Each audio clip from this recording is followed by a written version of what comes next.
चलो भाई शुरू करें। तो कल हमने प्रैक्टिस की थी क्वेश्चन नंबर 4 तक जो सीट दी थी, ठीक है ना।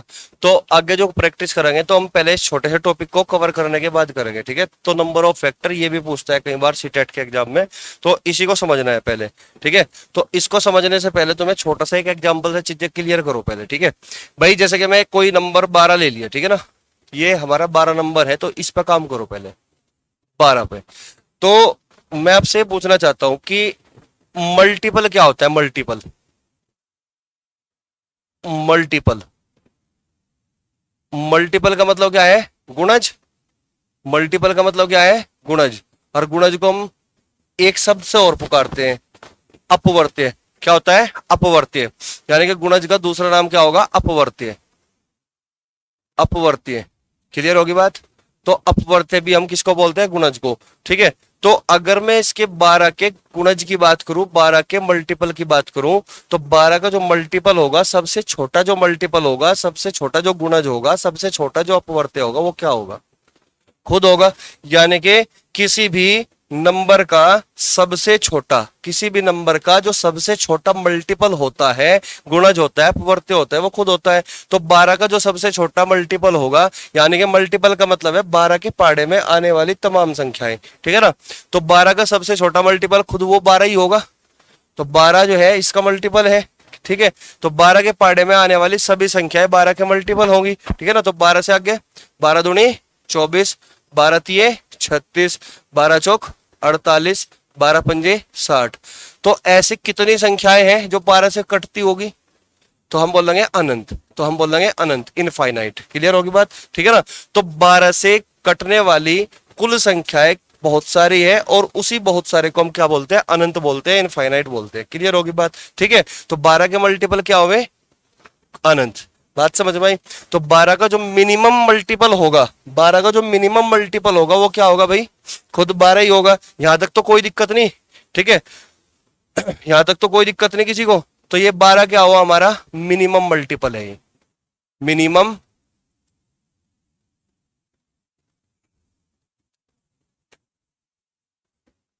मल्टीपल, यानी कि सबसे छोटा, किसी भी संख्या का सबसे छोटा जो गुणज होता है वो खुद वही संख्या होती है। क्लियर होगी बात, ठीक है। और सबसे बड़ा जो मल्टीपल होगा वो क्या होगा? हमारा अनंत होगा। यानी कि ऐसी संख्या है तो अनंत है, ठीक है। तो मल्टीपल के बारे में तो समझ में आ गया, ठीक है। अगर मैं बात करूं किसकी? फैक्टर की। अगर मैं बात करूं किसकी भाई? फैक्टर की। तो फैक्टर को हम हिंदी में क्या बोलते हैं? गुणनखंड। गुणनखंड बोलते हैं। और गुणनखंड का दूसरा नाम क्या है? अपवर्तक। ये पढ़ लिया हमने। गुणनखंड का दूसरा नाम क्या है? अपवर्तक। यहां तक तो कोई दिक्कत नहीं। तो अगर मैं अपवर्तक की बात करूं कि इस 12 के कितने अपवर्तक है भाई, इस 12 के कुल कितने अपवर्तक है, यानी कि 12 को काटने वाली कुल कितनी संख्याएं हैं, 12 को काटने वाली कुल कितनी संख्याएं हैं। तो सबसे छोटी संख्या 1 होगी, 1 के बाद 2 होगी, 2 के बाद 3 होगी, 3 के बाद 4 होगी, 5 से कटेगा नहीं, फिर 6 होगी, 6 के बाद सीधा 12 होगी।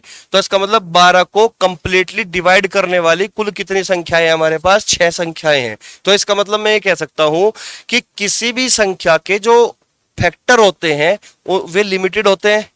फिक्स है कि 6 है, 7 है, 8 है, 10 है, 20 है, 15 है, सब फिक्स है। लेकिन मल्टीपल की अगर मैं बात करूं तो किसी भी नंबर के मल्टीपल अनंत हो सकते हैं, जबकि हमारे जो फैक्टर होते हैं, किसी भी संख्या के जो फैक्टर होते हैं वो फिक्स होते हैं, लिमिटेड होते हैं, ठीक है ना। तो मल्टीपल क्या हुए? अनलिमिटेड। और ये फैक्टर क्या हुए? लिमिटेड। यहां तक कोई दिक्कत तो नहीं। इसलिए चैप्टर का नाम भी क्या है? Number of factors. तो हम काम भी किस पर करते हैं? फैक्टर पे काम करते हैं, न कि मल्टीपल पर। क्लियर होगी बात? यहां तक कोई डाउट तो नहीं किसी को? समझ में आई यहां तक बात, है ना। तो यहां पे मैं नोट करके लिख देता हूं उस बात को।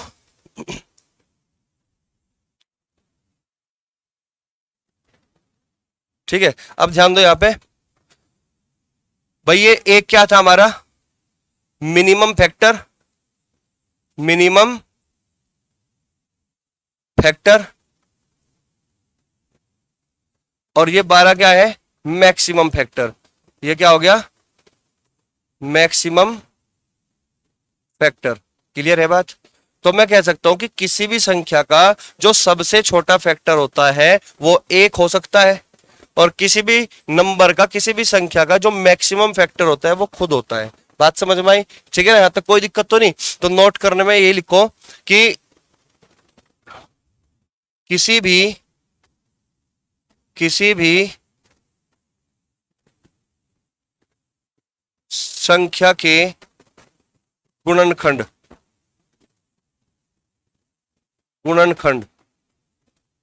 लिमिटेड होते हैं, लिमिटेड होते हैं, जबकि जबकि मल्टीपल मल्टीपल क्या होते हैं भाई? मल्टीपल अनलिमिटेड होते हैं। अनलिमिटेड हो सकते हैं, अनंत हो सकते हैं। अनलिमिटेड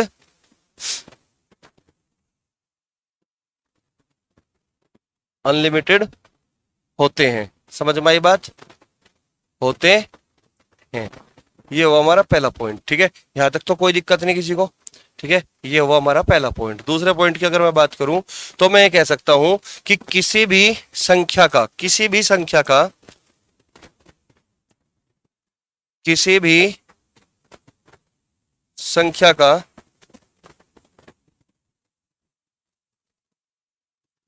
किसी भी संख्या का सबसे छोटा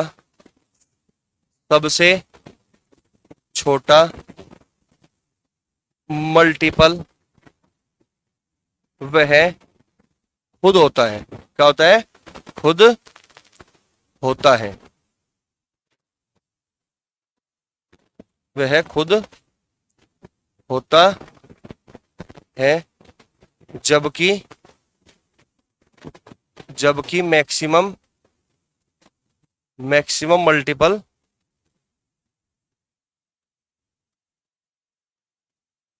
अनंत हो सकते हैं। अनंत यानी कि इनफाइनाइट होते हैं। यहां तक कोई दिक्कत तो नहीं किसी को? ठीक है, देखिएगा अगली लाइन में, यानी कि तीसरा पॉइंट की अगर मैं बात करूं तो तीसरा पॉइंट यहां पर लिख लो इसके नीचे कि किसी भी संख्या का मिनिमम फैक्टर 1 और मैक्सिमम फैक्टर वह खुद होती है। ठीक है ना? तो किसी भी संख्या का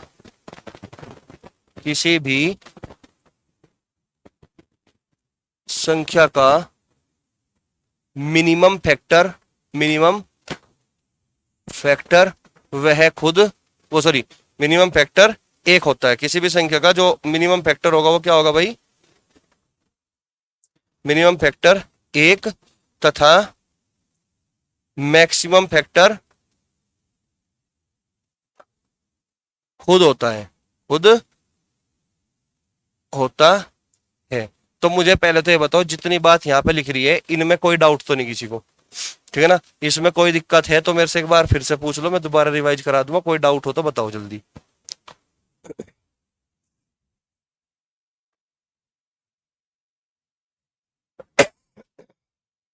कोई डाउट तो नहीं किसी को? ठीक है, तो मल्टीपल के बारे में समझ में आया, अपवर्त्य के बारे में समझ में आया। ठीक है ना? फैक्टर यानी कि गुणनखंड या अपवर्तक के बारे में हमें समझ में आया कि भाई मल्टीपल तो अनलिमिटेड हो सकते हैं जबकि फैक्टर लिमिटेड होते हैं। इसीलिए हम काम भी किस पर करते हैं? फैक्टर पर करते हैं। सवाल भी हमारे क्या होते हैं? फैक्टर के होते हैं, गुणनखंड के सवाल होते हैं। ठीक है ना? तो नोट में लिखवाया कि किसी भी संख्या के गुणनखंड लिमिटेड हो सकते हैं जबकि मल्टीपल क्या होते हैं? अनलिमिटेड होते हैं। किसी भी संख्या का सबसे छोटा जो मल्टीपल होगा वो खुद होता है, जबकि मैक्सिमम मल्टीपल अनंत हो सकता है। बात समझ में आई? तो किसी भी संख्या का मिनिमम फैक्टर हमेशा क्या होता है? मिनिमम फैक्टर हमेशा क्या होता है भाई? 1 होता है। और मैक्सिमम फैक्टर हमेशा क्या होगा? वो खुद होगा। तो मैक्सिमम फैक्टर देखो यहाँ पे खुद है और मिनिमम फैक्टर यहाँ पे 1 है। यहाँ तक कोई डाउट तो नहीं किसी को? ठीक है ना? अब यहाँ पे इस वाले चैप्टर में कितने तरह के सवाल बनाए जा सकते हैं मैं वो बता दूं आपको। चले भाई आगे। ठीक है, अब ध्यान दो यहाँ पे सवाल कितने तरीके से पूछता है एग्जामिनर। ठीक है, जैसे कि मैंने तुमसे पूछ लिया, पहला सवाल मैंने पूछ लिया तुमसे, total number of factors, total numbers of factors, total number of factors यानी कि कुल गुणनखंडों की संख्या, कुल गुणनखंडों की संख्या, कुल गुणनखंडों की संख्या। तुम्हारे सीटेट के एग्जाम में किस टाइप के सवाल पूछ सकता है मैं वो लिख रहा हूं यहाँ पे, ठीक है। तो कुल गुणनखंडों की संख्या पूछ सकता है नंबर 1 पे। दूसरा क्वेश्चन बनाया जा सकता है कुल गुणनखंडों का योगफल, यानी कि sum of all factors, sum of all factors, यानी कि कुल गुणनखंडों का योगफल, कुल गुणनखंडों का योगफल, योगफल ये पूछ सकता है तुमसे, ठीक है ना। तीसरा क्वेश्चन क्या बनेगा, तीसरा क्वेश्चन बनेगा total numbers of even factor, even factors, यानी कि सम गुणनखंडों की संख्या। क्या पूछेगा, सम गुणनखंडों की संख्या, ठीक है, ये पूछ सकता है सम गुणनखंडों की संख्या।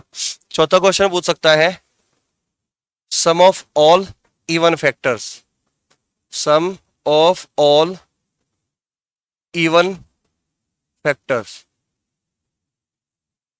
यानी कि सम गुणनखंडों का योगफल, सम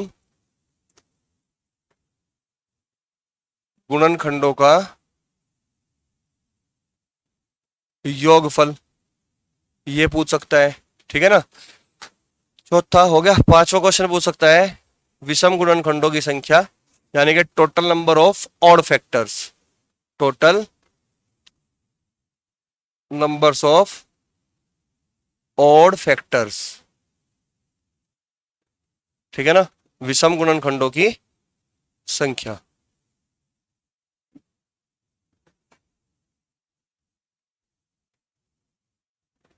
विषम गुणनखंडों की संख्या पूछ सकता है, ठीक है। या फिर पूछ सकता है छठे क्वेश्चन आपसे कि sum of all odd factors, sum of all odd factors, यानी कि विषम गुणनखंडों का योगफल, विषम गुणनखंडों का योगफल पूछ सकता है, विषम गुणनखंडों का योगफल पूछ सकता है, ठीक है। और जो सातवां क्वेश्चन पूछ सकता है वो आपसे ये पूछ सकता है, सातवां क्वेश्चन ये पूछ सकता है आपसे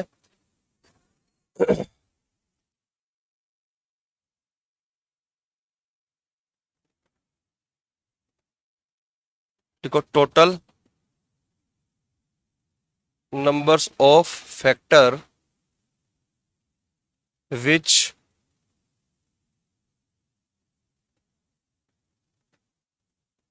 मल्टीपल ऑफ एन। समझ रहे बात को, कि total number of factor which are multiple of N, N कोई नेचुरल नंबर है, यानी कि हमें बताना यह है कि कुल गुणनखंडों की संख्या, ठीक है ना, जो किसी एन नंबर के, एन नंबर कुछ भी हो सकता है 5 10 20 25, है ना, कि उसके मल्टीपल होने चाहिए सारे के सारे फैक्टर। बात समझ में आई। तो total number of factors which are multiple of N, है ना, तो कुल गुणनखंडों की संख्या, कुल गुणनखंडों की संख्या जो किसी एन नंबर के, जो एन नंबर के, जो एन संख्या के, ऐसे लिख लो, जो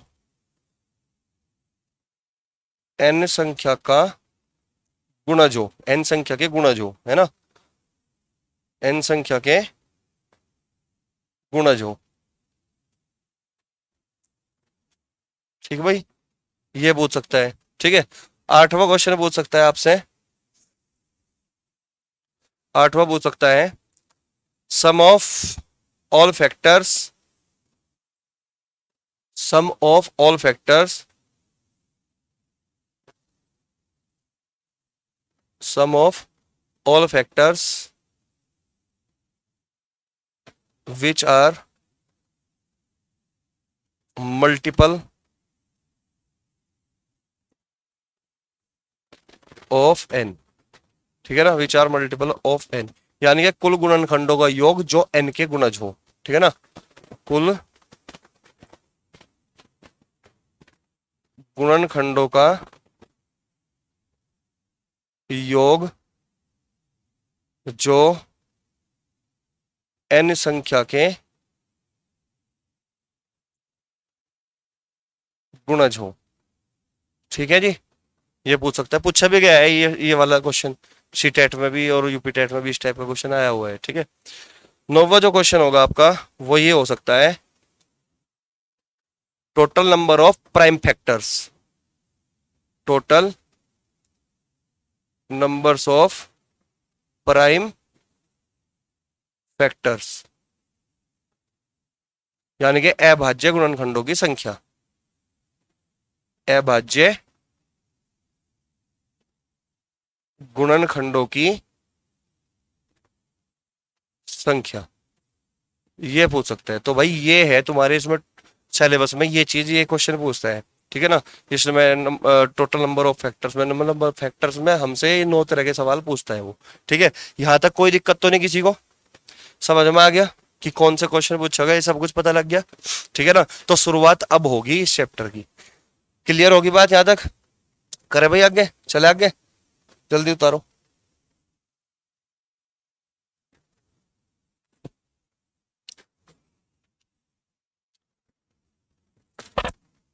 उतार लिया, जल्दी नोट कर लो। तुम नहीं कर रहे, कर, तुम नहीं कर रहे, यूट्यूब वही देखोगे, कलम कागज कलम बचा रहे, इसका मतलब दवात तो चलती नहीं अब, है ना, कागज कलम दवा चला। चलो खैर, समझ में आ गया, चले भाई। तो एग्जाम्पल से समझिएगा, एक छोटे से एग्जाम्पल से समझिएगा। जैसे कि मैंने एक एग्जाम्पल लिख लिया, एग्जाम्पल में एक नंबर लिख लिया 18, मैंने लिख लिया एग्जाम्पल में एक नंबर 18, और मैं आपसे पूछ लूं कि भाई मुझे ये बताओ 18 के कुल गुणनखंडों की संख्या कितनी है। बात नहीं, अब धीरे धीरे समझते रहो, है ना। 18 के कुल गुणनखंडों की संख्या कितनी है, 18 के कुल गुणनखंडों की संख्या कितनी है, क्वेश्चन समझ में आया मेरा, ठीक है ना, कि 18 के कुल गुणनखंडों की संख्या कितनी है। अब बच्चा क्या करेगा कि 18 ही तो है, कोई बड़ी बात नहीं है भाई, 18 1 से भी कटेगा, 18 2 से भी कटेगा, 18 3 से भी कटेगा, 18 4 से नहीं कटेगा, 5 से नहीं कटेगा, लेकिन 6 से जरूर कटेगा, 7 से नहीं कटेगा, 8 से नहीं कटेगा, लेकिन 9 से जरूर कटेगा, 10 से कटेगा नहीं कटेगा, 11 12 13 14 15 16 17 18, ठीक है। और हम ये बात जानते हैं कि किसी भी संख्या का जो मिनिमम फैक्टर होता है वो 1 होता है, मैक्सिमम फैक्टर क्या होता है 18 होता है, इससे ज्यादा जा नहीं सकते। तो कुल कितने गुणनखंड हो गए 6, तो मैं बोल दूंगा कि भाई 18 के कुल कितने गुणनखंड हुए हमारे पास, कुल गुणनखंड 6 फैक्टर हो गए, इसका मतलब कुल 6 फैक्टर्स हो गए। कोई दिक्कत तो नहीं किसी को, 6 फैक्टर्स हो गए, कोई समस्या किसी को, क्लियर है बात कि कुल गुणनखंडों की संख्या पूछ लिया 18 के बारे में कि 18 के कुल कितने गुणनखंड है, तो तुमने कहा कि 6 फैक्टर है, हमने लिख के देख लिया कि 6 से ज्यादा नहीं आ रहे, ठीक है। लेकिन जैसे ही सवाल थोड़ा और टिपिकल कर दिया गया, मैं आपसे पूछ लूं कि भाई मुझे बताओ अब 200 के कितने गुणनखंड है, कि 200 के कुल कितने गुणनखंड है, 200 के कुल कितने गुणनखंड है, ठीक है ना। तो इसमें भी कोई ज्यादा बड़ी बात नहीं होगी, तो बच्चा क्या करेगा, इसको भी लिख लेगा, ठीक है ना, कि कोई बड़ी बात नहीं है, हम लिख लेते हैं, कोई दिक्कत नहीं। सबसे छोटा 1 होगा, 1 के बाद 2 होगा, 4 होगा, 5 होगा, 5 से कटेगा ना 200, 8 से भी कटेगा, 25 8 200, 8 के बाद 10 से भी कटेगा, कटेगा कि नहीं, 10 के बाद सीधा किससे कटेगा, 20 से कटेगा, 20 के बाद 25 से कटेगा, 25 के बाद सीधा 40 से कटेगा, 40 के बाद सीधा किससे कटेगा, 50 से कटेगा, और 50 के बाद सीधा किससे कटेगा, 100 से कटेगा, और 100 के बाद सीधा किससे कटेगा, खुद 200 से कटेगा। कितने फैक्टर हो गए भाई, 1 2 3 4 5 6 7 8 9 10 11 12, तो इसका मतलब कुल फैक्टर यहाँ कितने हुए, 12 फैक्टर हुए। हमने लिख लिया कि भाई 12 फैक्टर हो गए, यहाँ तक हमें कोई दिक्कत नहीं आई, हम लिखना जानते हैं। लेकिन कुछ बच्चे को पता ही नहीं है, कुछ बच्चे को पता ही नहीं है, लिखना भी नहीं जानते, क्योंकि उसे पता ही नहीं है 8 से भी कट रहा है ना, उसे पता ही नहीं है 25 से भी कटेगा, 40 से भी कटेगा, है ना। तो इस तरीके से खोजता रहेगा कि कितने फैक्टर होंगे, तो 200 नंबर में हमने फिर भी लिख लिया कि 12 फैक्टर होंगे। लेकिन जो सबसे चहीता नंबर होता है एग्जामिनर का, जो कई बार पूछा गया है, वो है 2160, 2160 काफी फेमस नंबर रहा एग्जामिनर की नजरों में, इसके बारे में बहुत पूछता है वो, ठीक है ना। अब ये 2160 तो बहुत बड़ा नंबर हो गया। अब इसके फैक्टर यानी कि इसके गुणनखंड कि ऐसे कितने गुणनखंड है 2160 के, कुल गुणनखंडों की संख्या पूछ लेगा। अब थोड़ी तकलीफ होनी शुरू होगी, ठीक है ना, कि भाई ऐसे कब तक लिखेंगे। तो इसी की समस्या को आसान करने के लिए आदमी ने एक तरीका ढूंढ लिया, और वो तरीका क्या होगा वो समझना, ठीक है ना, कि इसको हम आसान तरीके से किस तरीके से हम निकाल सकते हैं। तो पहला स्टेप है हमारा हमेशा प्राइम फैक्टराइजेशन। क्या होगा? प्राइम फैक्टराइजेशन, यानी कि हम नंबर के अभाज्य गुणनखंड कर देंगे। क्या कर देंगे? अभाज्य गुणनखंड। अब 18 है भाई, 18 को तोड़ लो, 9 दूनी 18, 9 दूनी 18, यानी कि 2 गुणा 3 की पावर 2, है ना भाई, 2 गुणा 3 की पावर 2। ये अभाज्य गुणनखंड हो गए क्या इसके? 18 के अभाज्य गुणनखंड कितने हो गए? 2 गुणा 3 की पावर 2, क्योंकि 9 दूनी 18 होता है। क्लियर होगी बात? पावर 2 की कितनी है? पावर 2 की कितनी है भाई? 1 है। कोई दिक्कत तो नहीं किसी को? ठीक है। अब मैं आपसे पूछ लूं कि भाई मुझे ये बताओ टोटल नंबर ऑफ फैक्टर क्या होंगे 18 के? टोटल नंबर ऑफ फैक्टर यानी कि कुल गुणनखंडों की संख्या। हमने यहां पे 6 निकाल ली। कुल गुणनखंडों की संख्या कितनी है? 6। तो टोटल नंबर ऑफ फैक्टर मतलब कुल गुणनखंडों की संख्या निकालनी मुझे, ठीक है ना। अब एक तरीका तो है भाई इस तरीके से लिख लो और लिख के फिर काउंट कर लो कुल कितने हैं, 6 फैक्टर है। लेकिन ऐसे लिखना पॉसिबल नहीं है ना बड़े नंबर का, ठीक है ना। तो इसी को आसान करने के लिए हमने तरीका ढूंढ लिया। वो तरीका क्या होगा? सबसे पहला हमारा काम होता है प्राइम फैक्टराइजेशन करना, यानी कि किसी भी नंबर के अभाज्य गुणनखंड करना। कोई दिक्कत तो नहीं किसी को? अब फोकस करो सीधा किस पे? पावर पे। किस पे फोकस करोगे? सीधा सीधा पावर पे फोकस करो सीधा। यहां पे पावर कितनी है? 1। इस पावर में 1 जोड़ दो, पावर में 1 जोड़ दो, कितना आ गया? 2 आ गया। इस पावर 1 में 1 जोड़ दिया, कितना हो गया? 2। यहां पे पावर कितनी है? पावर में 1 जोड़ दो, 2 में 1 जोड़ दो, कितना आ गया? 3 कर दिया। अब इन दोनों की मल्टीप्लाई कर दो, कितने? 6। तो आंसर आ गया हमारा। बात समझ में आई?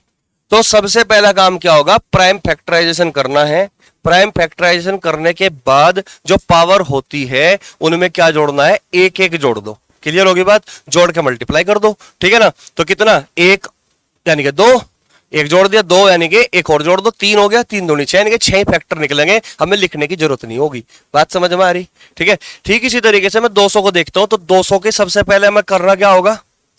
Prime factorisation. प्राइम फैक्टराइजेशन हम जानते हैं कि 200 का मतलब होता है 25 अठे 200, 25 अठे 200। तो 8 को मैं लिख सकता हूं 2 की पावर 3 और 25 को लिख सकता हूं मैं 5 की पावर 2। तो क्या ये प्राइम फैक्टराइजेशन हो गया हमारा?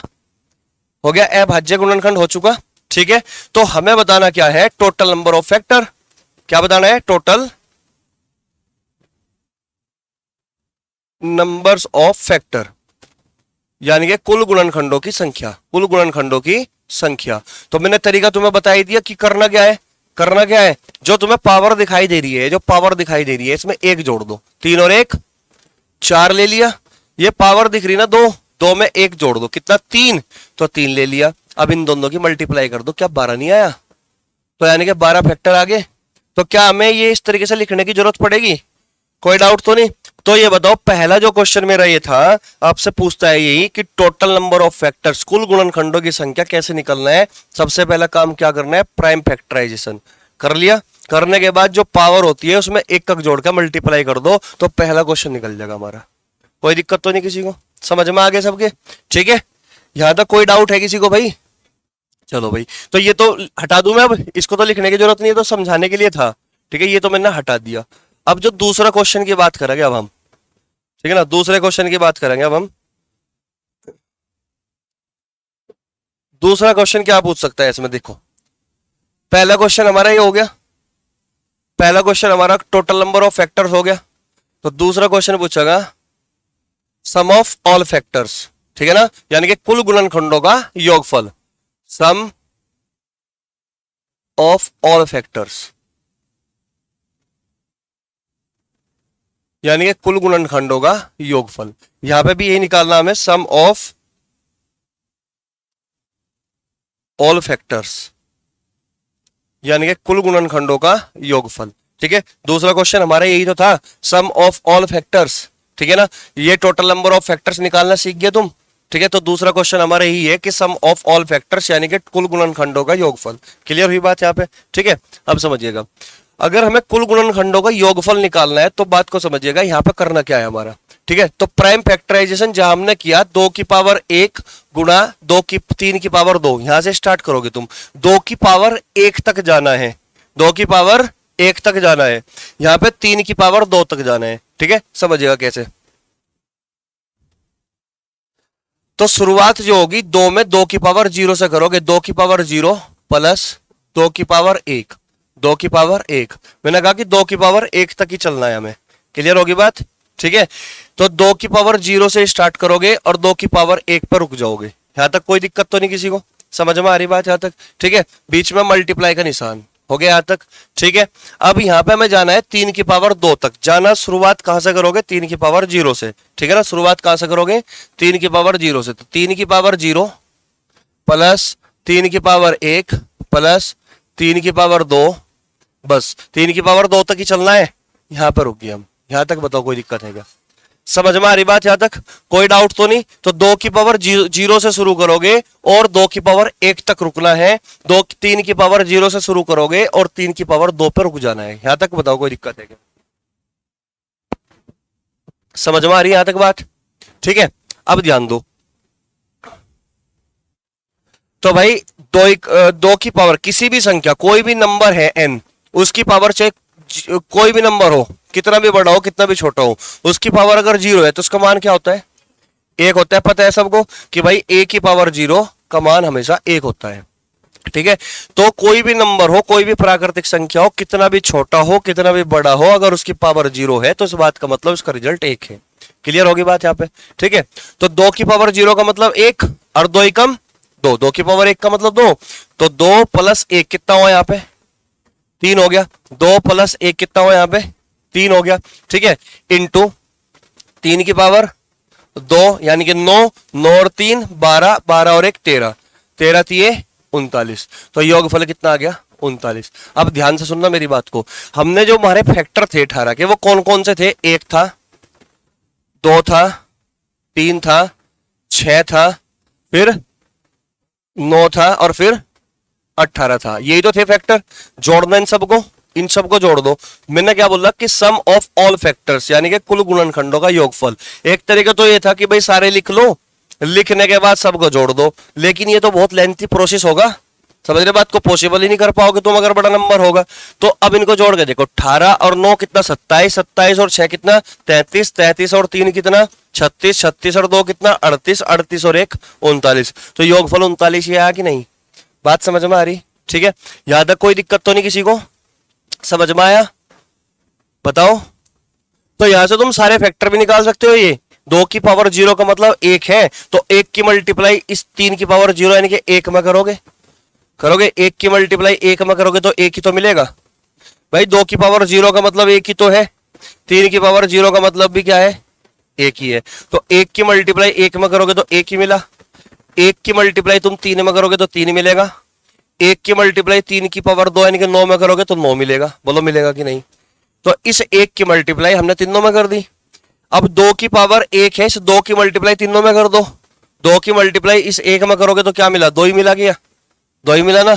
2 की मल्टीप्लाई 3 में करोगे तो कितना 6 मिला, 2 की मल्टीप्लाई 9 में करोगे कितना 18 मिला। क्या सारे फैक्टर वही नहीं निकल गए फिर से, तो यहां से मल्टीप्लाई करके हम सारे फैक्टर भी निकाल लेंगे, लेकिन हमें जरूरत नहीं पड़ती फैक्टर लिखने की, कोई दिक्कत तो नहीं है, ठीक है। तो यही सवाल पूछता है, बस केवल इतना ही काम करना है हमें कि हमें फोकस किस पर करना है, जब भी सम निकालना है हम देखेंगे 2 की पावर 1 तक जाना है 0 से शुरू करके, 2 की पावर 0 प्लस 2 की पावर 1, खत्म होगी बात। 2 की पावर 3 की पावर 2 तक जाना है 0 से शुरू करके, 3 की पावर 0 प्लस 3 की पावर 1 प्लस 3 की पावर 2, कोई दिक्कत तो नहीं। 3 की पावर 2 का मतलब 9, 3 ही कम 3 यानी कि 3 की पावर 1 का मतलब 3, 9 और 3 12, 12 और 1 13, 13 आ गया, ठीक है।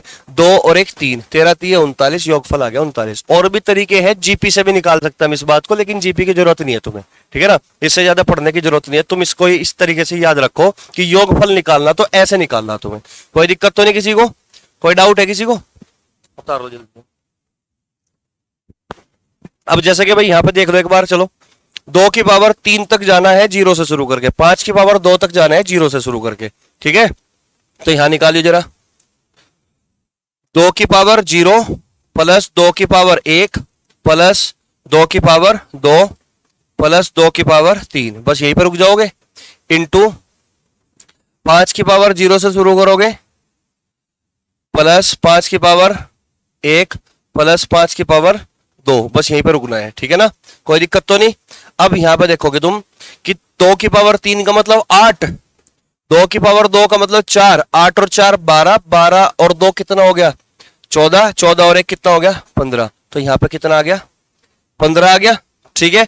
इंटू यहां पे देखिएगा 5 की पावर 2 का मतलब 25, 25 और 5 30, 30 और 1 31, तो 15 गुणा 31 कर लो, 15 एकम 15 का 5 का हासिल 1, 15 थे 45 और 1 46, तो 465 आंसर आ गया। योगफल निकल गया सभी गुणनखंडों का, यहाँ पे भी योगफल निकलेगा सभी गुणनखंडों का। तो मुझे अब ये बताओ, ये योगफल निकालना सीख गया क्या तुम? कोई दिक्कत तो नहीं किसी को? ठीक है, यहां तक कोई डाउट तो नहीं भाई किसी को?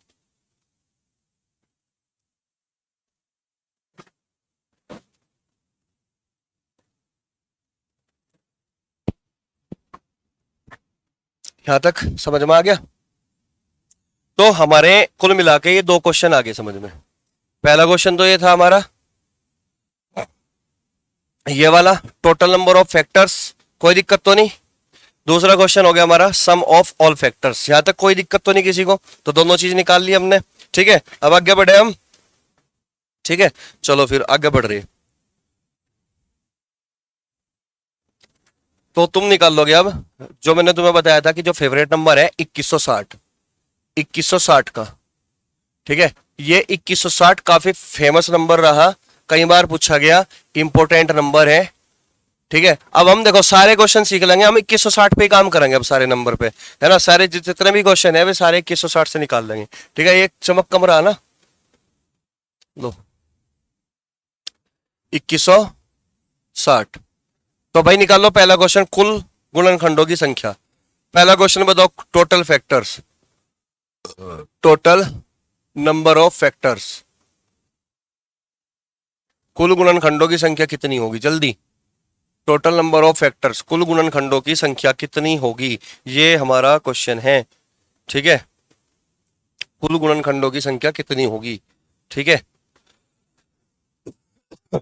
तो सबसे पहले काम क्या करोगे भाई, प्राइम फैक्टराइजेशन। तो मुझे एक बात बताओ, यहां पे मैं सिखा रहा तुम्हें 2160 है, इसका तुम्हें प्राइम फैक्टराइजेशन करना है। तो जीरो को देख के दिमाग में घंटी बच गई होगी 2 गुना 5 की।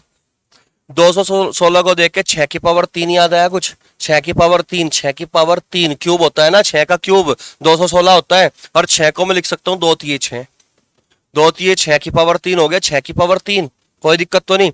तो मुझे ये बताओ 2 की पावर 3 यहाँ है और 2 की पावर 1 ही हो गया, तो 2 की पावर 4 हो गया, 2 की पावर 4 हो गया कि नहीं। तो यहाँ पे मुझे पता लग गया कि ये 2 की पावर 4 है, क्लियर होगी बात। यहाँ पे 3 की पावर 3 ही रह गया, 3 की पावर 3 तो गुणा 3 की पावर 3 गुणा, यहाँ पे क्या बच गया केवल 5, तो 5 की पावर 1 यानी कि 5 की पावर 1। यहां तक अब बताओ प्राइम फैक्टराइजेशन निकालना आ गया क्या, बोलो भाई।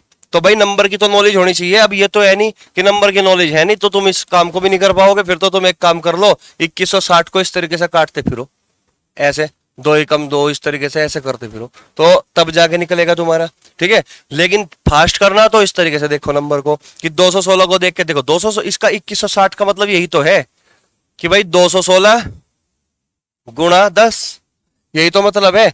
तो इसका मतलब हुआ 2 गुणा 5, इसका मतलब हुआ 6 की पावर 3, और 6 की पावर 3 को 6 को मैं ऐसे लिख लूंगा, है ना, 2 तिये 6 करके और इसकी पावर 3, तो गुणा बीच में तो चल ही रहा ना।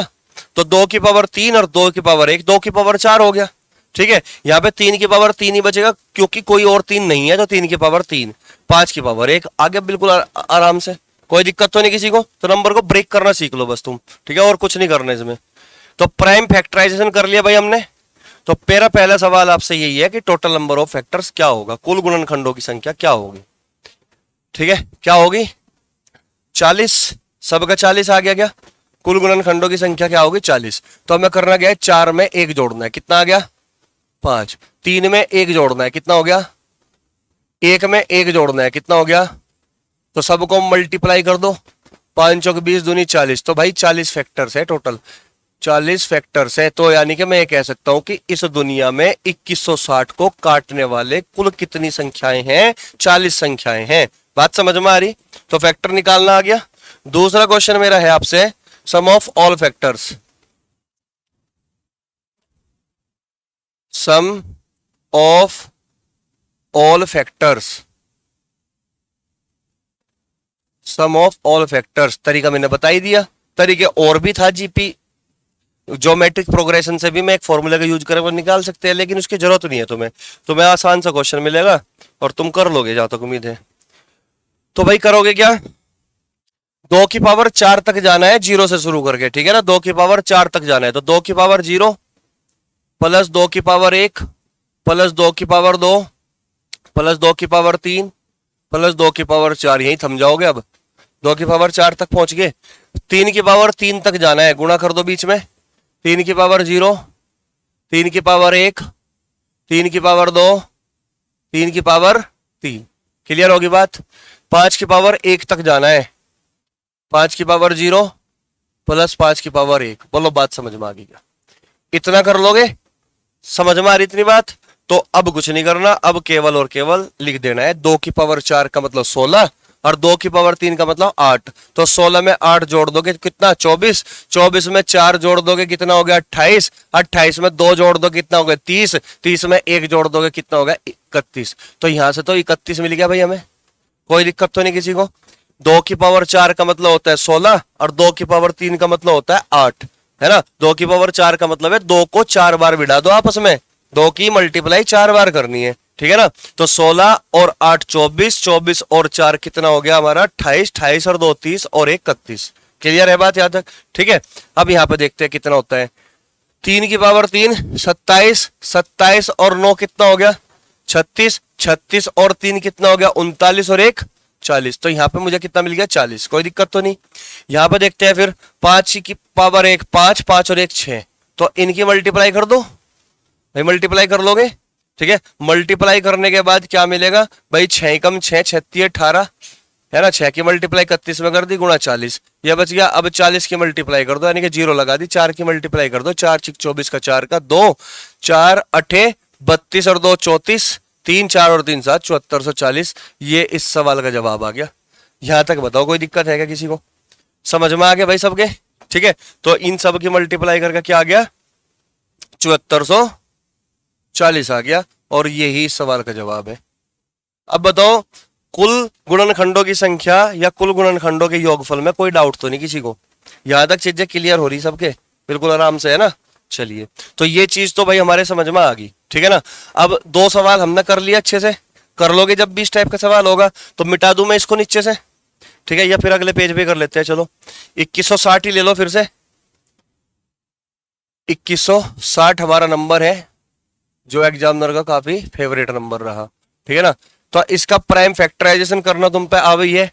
क्या था प्राइम फैक्टराइजेशन? 2 की पावर 4 इंटू 3 की पावर 3 इंटू 5 की पावर 1, ये प्राइम फैक्टराइजेशन था, ठीक है? तो मेरा पहला क्वेश्चन यहां पे क्या बनेगा कि total number of factors, total number of even factors, है ना?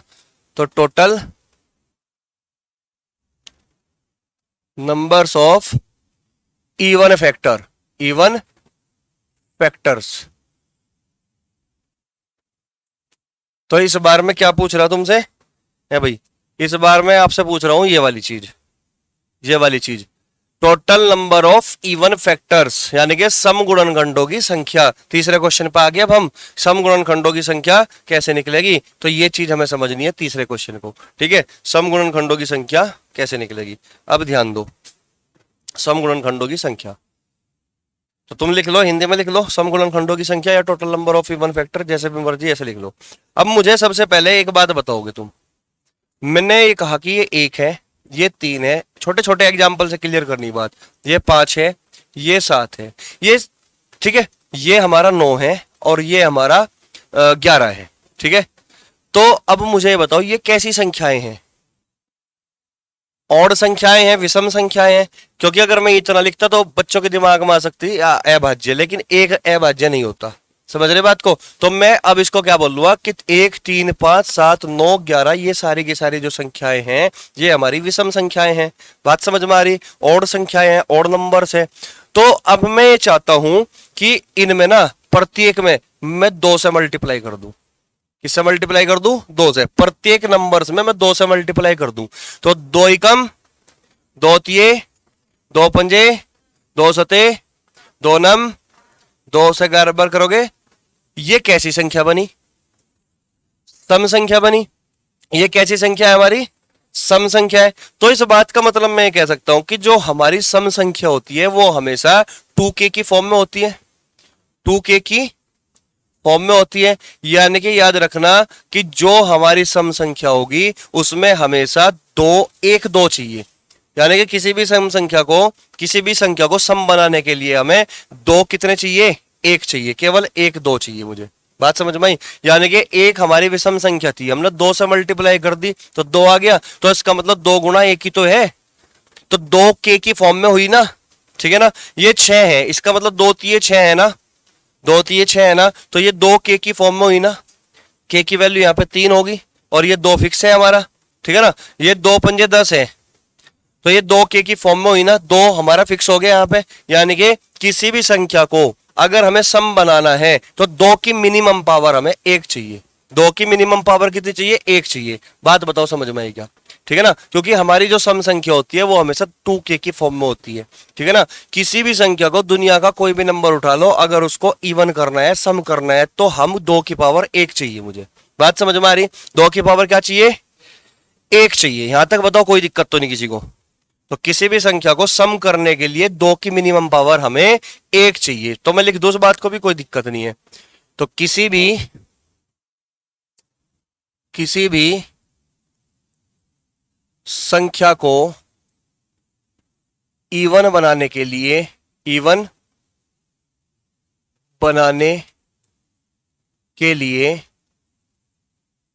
2 की मिनिमम पावर 1 चाहिए। बात समझे? 2 की मिनिमम पावर कितनी चाहिए भाई? 1 चाहिए। यहां तक बताओ कोई दिक्कत तो नहीं किसी को? यहां तक क्लियर हुई बात कि नहीं? ये गोल्डन पॉइंट आ गया तुम्हारा। ठीक है? यहां तक कोई समस्या नहीं है। अब ध्यान से सुनना मेरी बात को। अब हमें निकालना है क्या? Even factors. हमें क्या निकालना है भाई? Even factors. अगर इवन चाहिए तो हम ये बात तो समझ ही चुके कि भाई किसी भी संख्या को अगर तुम्हें इवन करना है तो 2 की मिनिमम पावर हमें 1 चाहिए। बात समझ में आई? यहां तक बताओ कोई दिक्कत तो नहीं किसी को? यहां तक कोई डाउट तो नहीं? एक सेकंड। हेलो, हाँ अंकित, वो थोड़ी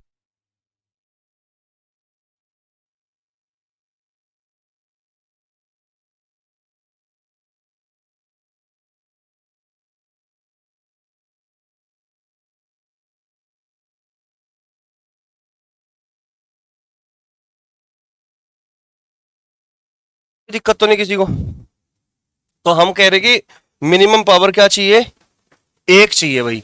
अगर मिनिमम पावर 1 चाहिए तो मैं ऊपर जो लिख रहा ना, यहां से 1 2 बाहर निकाल लूं। 2 की पावर 1 मैंने यहां से बाहर निकाल ली। 2 की पावर 1। तो अंदर क्या बचेगा ये बताओ? अंदर क्या बचेगा? अंदर केवल ये बचेगा 2 की पावर 3 इंटू 3 की पावर 3 इंटू 5 की पावर 1। ये बचेगा कि नहीं? यहां तक बताओ कोई दिक्कत है क्या? क्योंकि हमें ये पता है कि इवन चाहिए हमें, और किसी भी संख्या को इवन बनाने के लिए, किसी भी संख्या को, और लिख दिया को इवन बनाने के लिए 2 की मिनिमम पावर 1 चाहिए होती है। तो अब मुझे इवन बनाना है। अब इस मटेरियल में चाहे कोई चीज इवन हो, चाहे कोई चीज इस ब्रैकेट के अंदर, चाहे कोई चीज इवन हो खुद में पहले से ही, या कोई चीज पहले से ही ऑड हो, मुझे इससे कोई लेना देना नहीं है। मैंने 1 2 की पावर 1 कर ली। अगर मैं 1 2 की पावर 1 से मल्टीप्लाई करता हूं तो सारा का सारा मैटर जो भी होगा वो इवन ही होगा। अब बात समझ में आ रही? वो हमेशा इवन ही बनेगा। ठीक है ना? कोई दिक्कत तो नहीं? ठीक है, अब ध्यान से सुनना भाई। मुझे क्या चाहिए? मुझे चाहिए इवन फैक्टर्स। तो इन पे काम करना। अब तुम्हें 3 को 1 लिखो, 1 जोड़ के 4, 3 को 1 जोड़ के लिखो 4, 1 को 1 जोड़ के लिखो 2। अब इनकी मल्टीप्लाई कर दो, तो जो ब्रैकेट के अंदर है इस वाले मटेरियल के जितने भी फैक्टर होंगे, अगर मैं प्रत्येक फैक्टर में 2 से मल्टीप्लाई करता हूं तो सारे के सारे इवन होंगे, सारे के सारे इवन होंगे, क्योंकि 2 केवल इस काम को करेगा कि वो जितने भी फैक्टर होंगे अगर वे विषम भी होंगे उनको भी इवन ही कर देगा। बात समझ में आ रही? तो इस मटेरियल के जितने भी फैक्टर होंगे अगर मैं उनमें 2 की पावर 1 से मल्टीप्लाई करता हूं प्रत्येक में, तो सारे किस में बदल जाएंगे? इवन के। तो जितने फैक्टर यहां होंगे उतने ही फैक्टर होंगे टोटल। समझ रहे क्या बात को? तो टोटल 4 चौक 16 दूनी 32, इसका मतलब 32 फैक्टर बनेंगे इवन। बोलो बात समझ में आई क्या? कोई दिक्कत है क्या? मान लो कि अंदर 3 बना, या फिर अंदर 4 बना, या फिर अंदर 5 बना, अंदर फिर 6 बना, अंदर 7 बना। मान लो, मैं मान के सपोज कर लो कि इस मटेरियल के ये फैक्टर है केवल, लेकिन 1 2 की पावर मिनिमम पावर 1 बाहर भी तो रखा, तो ये 1 2 3 4 5 5 फैक्टर है। ये विषम है, ये सम है ऑलरेडी, ये विषम है, ये सम है, ये विषम है। विषम है कि नहीं? तो ये 2 की पावर जो 1 रखा ना बाहर, ये इसी के लिए रखा कि जितने भी विषम संख्या होगी, जितने भी विषम फैक्टर होंगे वे ऑलरेडी क्या बदल जाएंगे? इवन में बदल जाएंगे।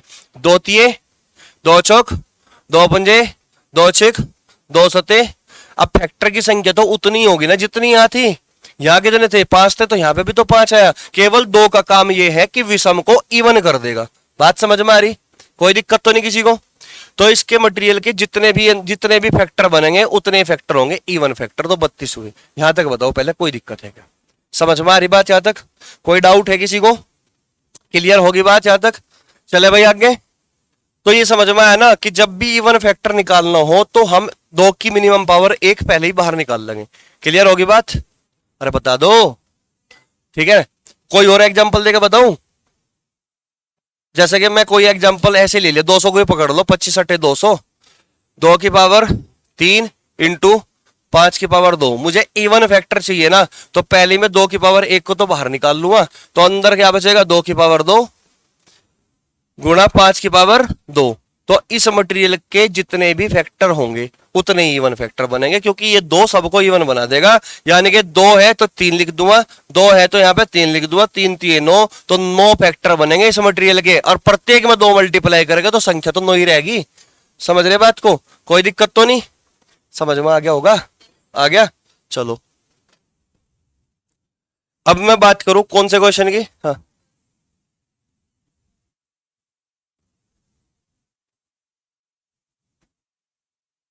तो वहां तो इवन है ही नहीं।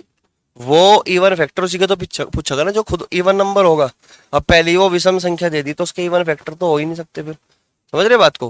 भाई मैं तुम्हें कह दूं कि ये हमारा 15 है, ये 15 है, इसके इवन फैक्टर बताओ, हम कहेंगे कि हो ही नहीं सकते, 3 5 है। बताओ इवन फैक्टर 0 हो गया, क्योंकि विषम संख्या है ऑलरेडी। तो विषम संख्या के जो फैक्टर होंगे वो विषम ही होंगे। समझ रहे बात को? तो हमें संख्या ऐसी दी जाएगी जो इवन भी फैक्टर होंगे उसके, ऑड भी फैक्टर होंगे उसके। बात समझ में आ रही? कोई दिक्कत तो नहीं? चलो अब हमारा क्वेश्चन है दूसरा, इससे अगला क्या था? Sum of all even factors. Sum of all even factors. तो जितने भी सम गुणनखंड है उन सब का योगफल की बात कर रहा हूं मैं अब। सम गुणनखंडों का योग, सम गुणनखंडों का योग, सम ऑफ ऑल इवन फैक्टर्स। यहां तक बताओ कोई दिक्कत है क्या? तो हम बात कर रहे हैं किसकी भाई?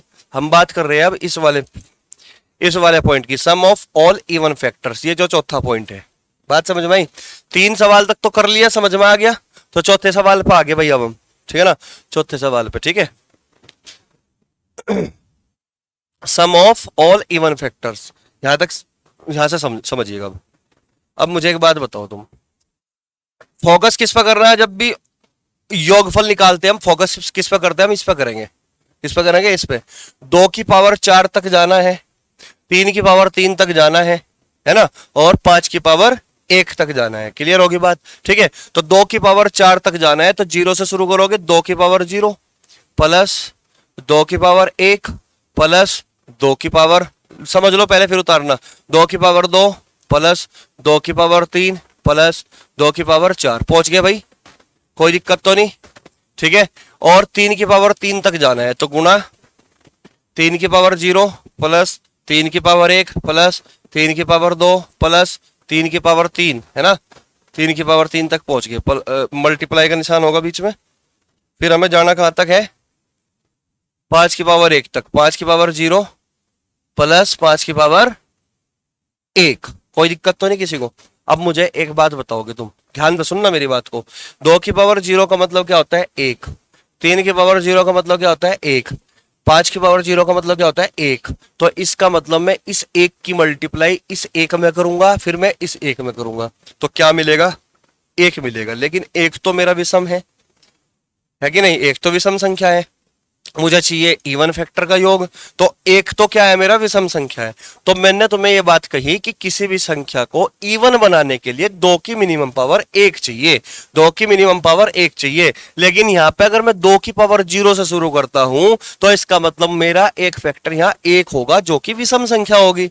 बात समझ में आ रही। तो इसका मतलब हमने गलती ये कर दी कि हमें 2 की पावर 0 को काउंट नहीं करना, हमें शुरुआत 2 की पावर 1 से करनी है, क्योंकि किसी भी संख्या को सम बनाने के लिए 2 की पावर मिनिमम पावर 1 चाहिए। तो शुरुआत भी 2 की पावर 1 से ही करोगे, क्योंकि ये 1 है, यहां 1 है, 2 की पावर 1 का मतलब 2 है, और 2 की मल्टीप्लाई इस 1 में होगी, इस 1 में होगी, तो 2 ही बना होगा ना, और 2 एक सम संख्या बनेगी ना।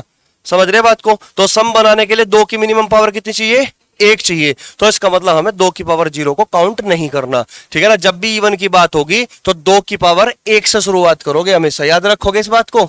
क्लियर होगी बात, समझते चल रहे हैं हम।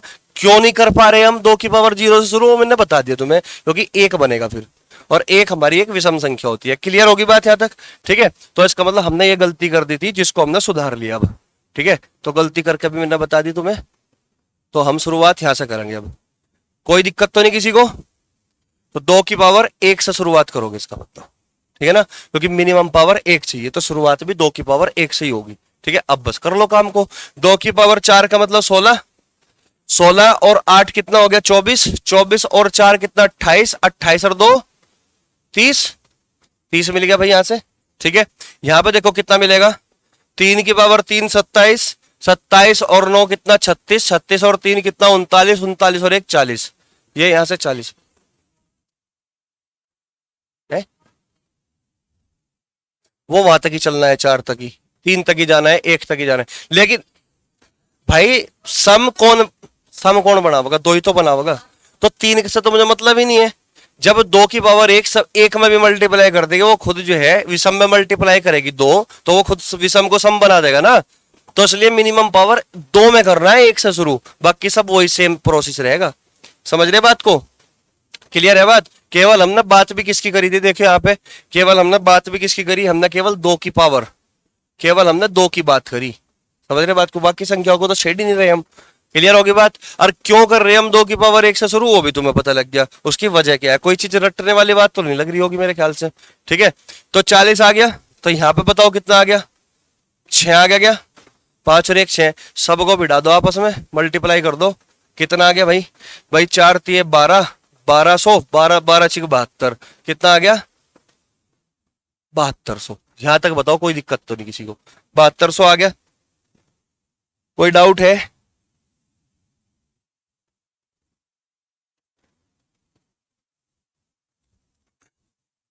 कोई डाउट तो नहीं, क्लियर है बात यहां तक एकदम बढ़िया तरीके से आ रहा समझ। चलो अब आगे बढ़ो। तो भाई हमने ये चीज कर ली, 4 पॉइंट हमने कर लिए, ये 4 तक। अब नंबर किसका आ गया, 5वें का नंबर आ गया, है ना। 4 कर लिया, 5वें का आ गया total number of odd factor. विषम फैक्टर कैसे निकलता है, फिर हम बात करेंगे sum of all factors, all odd factors, ठीक है ना। तो ध्यान दो, तो 2160 ले लो, इसी से समझ लो, है ना, 2160। चलो अगले पेज पे लिखते हैं 2160। इसके प्राइम फैक्टराइजेशन पता ही है तुम्हें, क्या होंगे प्राइम फैक्टराइजेशन, 2 की पावर 4 इंटू 3 की पावर 3 इंटू 5 की पावर 1। तो मेरा पहला सवाल ये है, total number of odd factors, total numbers of odd factors, odd factors, ठीक जी। अब ध्यान से सुनना भाई, हमें निकालना है total number of odd factors. अब ध्यान से सुनना भाई, अगर मुझे विषम गुणनखंडों की संख्या चाहिए तो विषम गुणनखंडों की संख्या में जाहिर सी बात है दो का तो नाम निशान नहीं होगा, समझ रहे बात को। तो उसमें दो तो हो ही नहीं सकता, क्योंकि दो हुआ तो वो सम बन जाएगा, इवन बन जाएगा ना, ठीक है। तो इसका मतलब क्या होगा कि हमें एकदम इग्नोर करना है सम चीजों को, ऑड पे ही काम करना है। किस पे करना है? ऑड पे ही।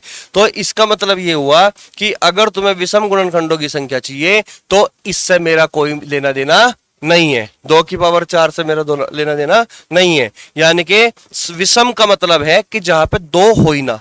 बात समझ में आ रही? क्लियर होगी बात? तो इसको इग्नोर कर दो, 2 की पावर 4 को कर दिया इग्नोर, कोई दिक्कत तो नहीं किसी को, ठीक है। तो हम काम करेंगे किस पे? केवल इस पे करेंगे, ठीक है ना। तो 3 में क्या जोड़ दोगे? 1 जोड़ दोगे, 4 आ गया। 1 में क्या जोड़ दोगे? 1 जोड़ दोगे, सॉरी हम मल्टीप्लाई होगा ना, 4 में तो हो गया भाई, 3 में 1 जोड़ दिया 4 आ गया, 1 में 1 जोड़ दो तो 2 आ गया। तो अब कर दो मल्टीप्लाई, कितना आ गया? 8। तो 8 फैक्टर बनेंगे भाई, 8 फैक्टर्स बनेंगे। यहां तक कोई दिक्कत तो नहीं? अब ध्यान से सुनना भाई, total number of even factor 32 थे, टोटल नंबर ऑफ फैक्टर्स कितने थे? 2140 के 40 थे। 40 तो कुल गुणनखंड थे, 40 तो कुल गुणनखंड थे, और 40 में से 32 गुणनखंड इवन थे। तो कितने बचेंगे विषम? 8 ही बचेंगे क्या? तो क्या मेरे भी 8 ही आए? लेकिन हम ये नहीं करने के कि टोटल नंबर ऑफ फैक्टर्स निकाल के फिर सम निकाल के फिर घटाते फिरेंगे, हम डायरेक्ट ही विषम निकाल लेंगे। समझ रहे बात को? डायरेक्ट अगर विषम निकालना है तो 2 का नामो निशान हटा दो, ठीक है ना, यानी कि 2 नहीं दिखना चाहिए हमारे इसमें। तो इसका मतलब काम हमें किस पर करना पड़ेगा? केवल और केवल इस पर करना पड़ेगा, बाकी जो प्राइम फैक्टराइजेशन होगा। कोई दिक्कत तो नहीं किसी को? समझ में आ रही बात यहां तक? कोई डाउट है किसी को? क्लियर? चलो भाई, अब अगला क्वेश्चन हमारा क्या है? अगला क्वेश्चन है total number of, oh sorry, sum of all odd factors, sum of all odd factors.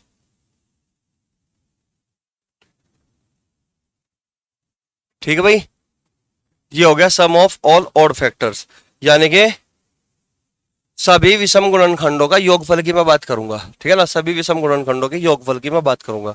तो इसका मतलब क्या होगा कि विषम गुणनखंडों की योगफल की अगर बात करते हो तो 2 का नामो निशान नहीं होना चाहिए। तो यानी कि काम केवल इस पर करना है, ठीक है ना। 2 को बिल्कुल इग्नोर कर दो, तो 2 को बिल्कुल अगर तुमने इग्नोर कर दिया तो अब कुछ करना ही नहीं। 3 की पावर 3 तक जाना है, 0 से शुरू करेंगे। 5 की पावर 1 तक जाना है, 5 की पावर 0 से शुरू करेंगे, है ना। तो 3 की पावर 0 प्लस 3 की पावर 1 प्लस 3 की पावर 2 प्लस 3 की पावर 3, क्लियर, इनटू 5 की पावर 0 प्लस 5 की पावर 1। बोलो बात समझ में आई क्या? ठीक है ना। तो यहां पे अब 3 की पावर 3 का मतलब 27, 27 और 9 कितना हो गया? 36, 36 और 3 कितना होगा? 39 और 1 40, ये तो 40 मिल गया इधर, इंटू 5 और 1 6, 6 चौक 24, 240 हो गया क्या? 240 योगफल आ गया क्या? अब तुम मुझे ये बताओगे कि इधर यहां पे सम ऑफ ऑल फैक्टर्स कितना था? 7470, 7470। अब यहां पे कितना आया? 7200। तो 7470 में से अगर मैं 7200 माइनस करता हूं तो 072 270 आ रहा है यहाँ पे। तो वहां क्या था? अच्छा 7440 था क्या? ये गलत लिख दिया था इसका मतलब मैंने, तो चलो मैं इसको सही कर दूं, सुधार लो अपनी गलती। 7440 था ये, वही तो कहूँ मैं गड़बड़ क्यों हो रही। आंसर आ गया था, तो ये था हमारा 7440, 7440। तो हमने क्या किया यहाँ पे देखो, कुल गुणनखंडों का योगफल 7440 आया था, और उसमें से हमने कुल सम गुणनखंडों का योगफल घटाया तो कितना आ गया?